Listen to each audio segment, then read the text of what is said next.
What's up, folks? It's Dan here from BeAGameCharacter.com, where we turn games into gains, and today we're going to talk about strength training and or weightlifting while losing weight, okay? Now, James Webb actually suggested that I juggle chainsaws while I do these talking head style videos to keep the interest level up, because I said I was concerned that, it was a little boring. A lot of people like these educational videos, but they don't get as many views because they're not quite as exciting as some of my other stuff, like, twirling around a flaming bow or something like that. So I didn't have any chainsaws on hand, unfortunately, so we're just going to flip around some side while we're talking here because that's fun, right? So let's talk about, first off, the principles of weightlifting and strength training. And I'm saying weightlifting, and I'm going to say weightlifting a lot because that's mostly what I refer to when I'm talking about strength training. However, if you're training body weight as well, a lot of these principles still apply. The main significance here being that if you're training body weight, remember that if you're able to go over, say, 8 to 10 reps for the exercise that you're doing for more than like 4 or 5 sets, then you're probably not developing strength so much as endurance, so some of these principles will not apply. With that out of the way, let's talk about strength training while on a caloric deficit. So the idea here is, if you're on a caloric deficit, obviously you're looking to lose weight, okay? We know by now, I would hope, if you've been watching these videos on the channel enough, that you need to be on a caloric deficit in order to lose weight, okay? One of the things that people tend to do when they are trying to lose weight on a caloric deficit is that they will increase their repetitions of their weights when they're exercising. Sometimes they'll drop weight on the exercise that they're doing. Generally speaking, these are not great ideas, okay? So, and the reason why is, let's talk for a minute about the principles of your body using calories and how they decide to use them, okay? First off, your body kind of allocates calories in a specific order. The first thing that gets priority with everything that you eat is the stuff that keeps your body going in general, i.e. keeps your blood pumping, keeps your air, going in and out of your lungs, keeps your brain functioning, stuff like that, things along those lines. That's the first thing that your body allocates calories to, is the basic necessities of life. What are the things that I need to survive, okay? The next thing that your body will allocate calories to is your general activity levels, i.e. the stuff that you're doing that's not heavy-duty training, like, just walking around, doing your job, whatever that job might be, going to school, whatever school might be, stuff like that. Things that require your body to keep moving, but generally speaking are not super focused and might be part of your daily and regular routine. After that comes training allowances, okay? Specifically like stuff that you do for lifting weights, or if you're doing cardio, any kind of cardio activity that you're doing, whatever, all right? After that comes recovery, i.e. rebuilding and replenishing your muscles after they've been used in your training sessions. And then finally comes new muscular growth, okay? So new muscular growth is the very last thing that your calories go to when you're eating, which means that they are the very first thing that your body cuts calories from when you are cutting weight. That's why, generally speaking, gaining on a deficit is incredibly difficult, either muscle size or strength, either one, because they're tied together intrinsically. With that said, if you are a novice lifter, you can still gain some strength and you can still gain some muscle size while you are on a caloric deficit, but it's not going to be a regular thing, and it's definitely not going to be something that anybody that's an advanced lifter is going to really see. So, with that out of the way, let's talk about strategies while lifting weights. First off, as I mentioned, a lot of people tend to default to high repetition stuff with dropped weight. And if you've seen the Going Superhuman video that spawned this, you might think that I am in that crowd, but I'm not, okay? So let's talk for a minute about what high reps and low weight means, okay? So when I was doing my Going Superhuman video that you saw 2 days ago or yesterday, whenever this video might go live, one of the things that I was focusing on was legs. And I was lifting at a little bit less than what I typically would, partially because my knee is still kind of iffy, and also partially because I haven't done a serious dedicated leg day in like over a week. When I say lifting light, I mean people will cut down to like 50% of their standard weight. And when I say increased reps, they'll do stuff like 3 sets or 4 sets or 5 sets of like 10 to 15 reps, whereas normally in their training regimen, they would do, maybe 3 to 5 reps. Instead, what you should look to do is try and keep your weight as close to what your standard training volume max is. So basically, what I mean by that is, if you're lifting, let's say your bench press is 150 pounds, okay? Maybe your 1 rep max is up around like 180, 190 or something like that. Typically when you're working, you'll bench 150 pounds or so for 5 sets of 5 reps. You should stay at that while you are on a weight cut. You should not try and get down off of that weight level. And the reason being that you want to preserve the muscle fibers that you have, okay? You're not going to really strengthen the muscle fibers significantly on a weight cut, refer to our previous, sentence, but you do want to try and maintain them. And if your body considers your muscle fibers to be part of your regular workload, it's going to index it with your regular workload rather than trying to allocate new calories to it. And this is all, I am by far paraphrasing and, just kind of generalizing the way things work. But this is the general idea here. So what you want to do is you want to preserve your strength and you want to preserve your muscle mass while you are losing weight. That's one thing that you want to do. Generally speaking, when you're losing weight, you want to get rid of your body fat, but then you want to preserve your muscle. You don't want to lose the muscle and the body fat at the same time, which if you don't train your muscles with the same level of intensity that you typically do, your body will neglect them. Your body will reduce some of the strength. Your body will steal some calories that would go towards maintaining muscular strength if it doesn't think that your muscles need it, okay? Now, that word there, intensity, is what's important. By intensity, I don't mean training volume, i.e. number of reps that you do. I mean the general maximal effort that you're putting out.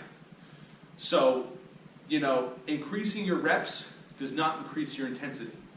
Increasing your weight increases your intensity. Maintaining the weight that you're lifting is maintaining the level of intensity that you lift at. And that's generally what you want to go for. So you want to be lifting somewhere between 90 to 100% of the weight that you're doing. And you still want to be lifting within strength gain ranges, which, if you've seen the video lifting for size or strength that I did before, the idea is you want to be somewhere within a 3 to 5 rep range and somewhere between like a 4 to 5 set range for gaining strength. Maybe 3 if you're lifting real heavy. The next thing that you want to do is you want to minimize the amount of recovery that you have to do, which is, again, a reason for decreasing the volume rather than the intensity. If you lift to the point where you really deplete the glycogen stores in your muscles, which, without getting too scientific, the energy stores that are within your muscles, your body's going to take long to recover. It's going to want more calories to recover, and because you're cutting calories, it's going to have a very hard time maintaining those calories, okay, and maintaining that muscle, size and potential, because it's going to be like, whoa, you already depleted all the fuel here. We're going to have some issues here, buddy, which is why you want to be keeping yourself to maybe 3 or 4 exercises in your workout with the general, set and rep goals being somewhere in the range of strength, i.e. 3 to 5 sets, 3 to 5 reps, and heavy enough that after those 3 to 5 sets of 3 to 5 reps, you're feeling like you don't have much left in the tank. And that brings us to another point. You don't want to lift to failure, because if you're lifting to failure on a weight cut, you are doing serious damage to your muscle fibers, which is a good way to induce strength sometimes, but not on a weight cut. So, and that's going to take us to our next topic here, which is, what should you do besides lifting weights? So at this point, what we covered is that your weight regimen should remain basically the same as it was before, okay? Strength protocols, generally compound exercises, deadlifts, squats, bench press, stuff like that, hang cleans, power cleans, weighted pull-ups, anything that uses a whole lot of muscle groups at once and is generally used for developing strength rather than bodybuilding. Bodybuilding would be isolation exercises like, bicep curls or tricep extensions or whatever you're going to be doing.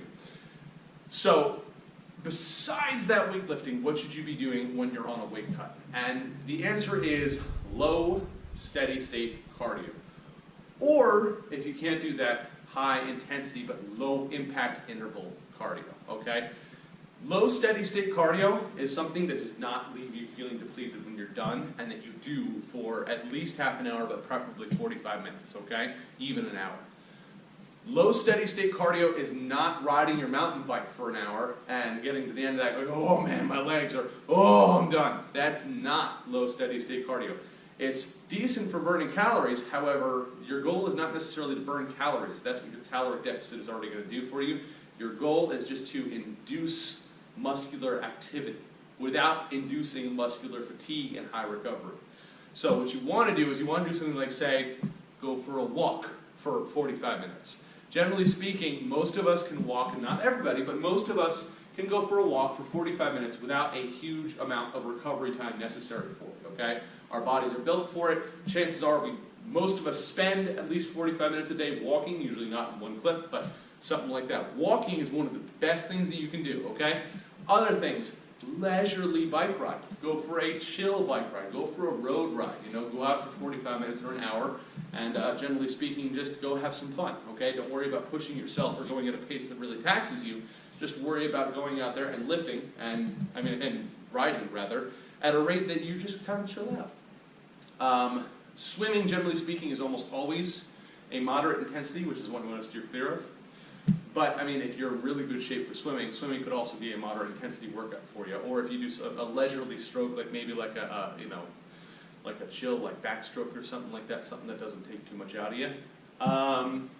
But generally speaking, just something that elevates your heart rate a little bit, not significantly, and burns some calories, but not like a huge load, and doesn't leave you feeling like you need a lot of recovery time. High intensity interval training is the next thing, and while that might have more recovery involved, generally speaking, it's still not as bad as like a long, moderate difficulty or moderate intensity exercise. Good examples of high intensity interval training options are something like circuit training, kettlebell circuits, or something like where you do something that's not necessarily heavily impactful on your joints, but something that is definitely high intensity on your lungs, okay? Something, like I said, kettlebell training. Spin bike classes can sometimes be good because it's not the same as riding your bike for an hour. If you do a high intensity ride for 20 minutes, it's very different. But generally speaking, you're going to want something that does not really attack your joints that much, and also allows you to get your heart rate to a high level of elevation, because again, that's the goal of high intensity interval training, is a high intensity workout for your heart and your lungs without hitting your muscles too hard, because again, we don't want to go heavy on our recovery. So, to wrap things up, let's go back to what general overall principles we want to stick to. One, if you are lifting, and you should be lifting, while you are on caloric deficit, you want to make sure that you stay within strength training protocol ranges as far as your sets and reps go. So 3 to 5 sets, 3 to 5 reps. You want to be still lifting heavy, lifting at your normal, like working weight, and mostly compound exercises, no more than 3 or 4 per workout. And if you're doing cardio on the side, which you should do at least 2 or 3 times a week, generally speaking, should be very low intensity, steady state for quite a while, or it should be high intensity but not high impact on your joints and your muscles. So something that really gets your heart rate going for 20 minutes to, maybe half an hour at the longest. But generally speaking, you don't want to have something that you feel like you're going to have to recover from, like a weightlifting workout, okay? And that's really it. Those are your protocols. Now, something to keep in mind, you're not going to make strength gains, or if you do, they're going to be small. You're not going to make size gains. If you do, they're going to be small. Your main goal is just preserving your muscle mass while on a caloric deficit. That's basically it. And then once you get to your goal weight, then you can go back on maintenance, or even do like a little, mini bulk cycle every couple of weeks to start going back into strength gain territory. But that's the general idea. That's what you want to stick to while you're on this, okay? I hope you enjoyed this video. Not sure if the twirling of the sai while I was doing this made it a little more entertaining for you or not. If it didn't, whatever, it was still fun. But if it did, maybe this educational video will reach just a few more people. Thank you for watching. As always, remember to live boldly, change the world, and continue to be awesome. Bye-bye. Listen!